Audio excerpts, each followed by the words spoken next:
Okay, this one is on the Alien Space Saver with the deep impact sockets. As you can see, I can get 6 on there on one rail, starting at 36 millimeter and going down to 30,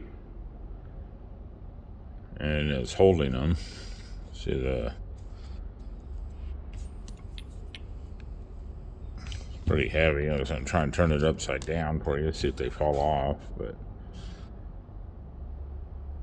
it holds them good. But you'd need to join multiples together to get all of the sockets on it, which is